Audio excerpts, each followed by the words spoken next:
ex Mr. CM Biren gi security strength hengatkhre hana khoi lokthoma mayam du CICF ki leramba CI ki leramba duga khoi jammer ga loin lokthotana yamna chamna leramba du hengatkhre habgi pause leidna mayam sidi thabjik sini mayam haina mayam lei chapchana udribu khangmana te even re adu magi oirakpa yabagi possibility su leiba duga tongan tono mayam sina khoi January tanga suta du oirani school kendran oirani thongju kendran oirani du oirani mayam se hekta confusion state amdam leibuduni Manipur da popular government nama darkar oibra popular government nama lakan da koi Manipur da peace porapung ngoduribra karigi popular government darkar oibuna mathau taribuno uga karigi maraks da president laga karigi amaga lairiba ruling ki moina dum absolute majority phangna lairibani kanagumba xyz amabu maji phamsi punna ngamjiro to atam wahung me ami laisi to atam section kya de geduna Manipur da popular government amagi tangai fadaba leibra aduga serek chida koi hana gi chief minister gi security strength hengatkhre habgi pawam su laibani faida Manipur gi leiriba zi scenario political scenario si kamani engbi Rojes ki men yamna ba siki public itaba adu mi sa ekta chang na halan ba ama tawba aduga public leader oiba kambu singsina ngasai security hengale ka haibasi adi hengatom thoi hengasas no adubu ngasai as a leader moina aina oiragadi ai wonda khanne ba ai gi praja sing si security oidraga ai wonda security hengalaga kai dogdoino khaibasi ai oidi khangane ba adubu si minister Biren na khandabududi magi oiba problem ni aduga government na security pibududi mada nate Manipuri mipung khudimak security piu aduga akhanna na ngasagi phamu hai phamba lepu hai lepa chief minister na ngasagi police na chief minister Biren gi asoibu mayam khak lei aphabasu lei aphaba lei haibadi kaino hai kanda ngasagi aikoi gi any cookie tribe lokthong na bagi resolution loromba adagi issue plan tawribadu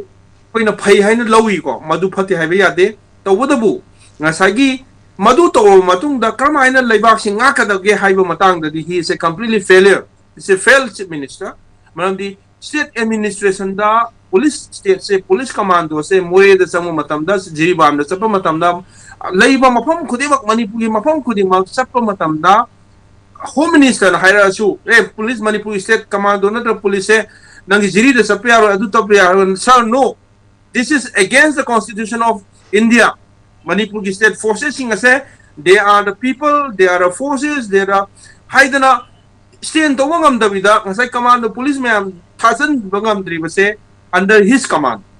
under his chief minister aduga ko na sahi amagi matung dana kai haye ai akoi ai di hen tai koi khut punjallaga thambagi ngam dabani hai adu khut punjallaga di kai the chief minister oino ada magi mamit mamang makada yung may thadana hatana shidana tawriba mayam singdu yengu matam da ringa sagi na jitti ka do any Manipur thoko nong ka deli da responsibility to oiram ni na ajiti madugi mahusinna na ba usin sinna na ba misala madi dum pangone ba deli yo ina di first point da ko aduna ngasagi samna haibada akoi leiba elected member mayam singsina si to si yaro su si akoina loktho hairam ni lokthok ta bidan lokhoina lok tamjalai se masi ore gade khoi yaro haidana stand to gudo po ne wasi po se mamdi lan si delina aduga organize sign to guni asai tongan tongan ma hen mayam ma invisible hen mayam yawre na khang nei na hairam ni na ngasai lei miyam singsna adu akhoi ki MLA sing di lambi sembagi photo khap lei re akhoi drainage seme adu seme nang lei ba luri ba si any delhi dai lei 25 years mu sure ko adu kanam MLA amtana lambi sembagi natraga sorokola sabagi moi Facebook da photo hapna deba adu akhoi di ngasagi tawdo ko thabak tudi tawba ngamdrabni na ma ngami MLA oi ji unna na kai doge da photo gi akhoi lambi photo ji thakala da dei sine ba adu na akhoi gi my elected members sing se pura makoi je shumjal lag thang mangamdabi da ngasagi taw gi thamna bagi pora ma khakta lakna irang si leibani aduna ngasagi kano haibedo akoina yamna hanna makano haibam leichi Mr. Biren gi khoi di lei hana khangba ala khoi si lokhoki haibedi khangaga khoi mohum da chaina tolong thingjalaga wala kairaga mayam da chikmaduneba ala luisi खोइबुसे खोइगी मपुसे कनानोजे खंगदब Delhi न खोइ मपु ओइजे खंगदबिना खोइजे फाजन ब यादबने तौरिसे मा मसासु फानब होनहंदबा अदु लोयमक्सि हल्ले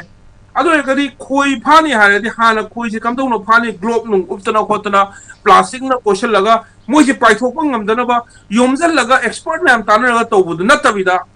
ngसागी खोइद चैना थिनजलगा वांगलाउला काहलगा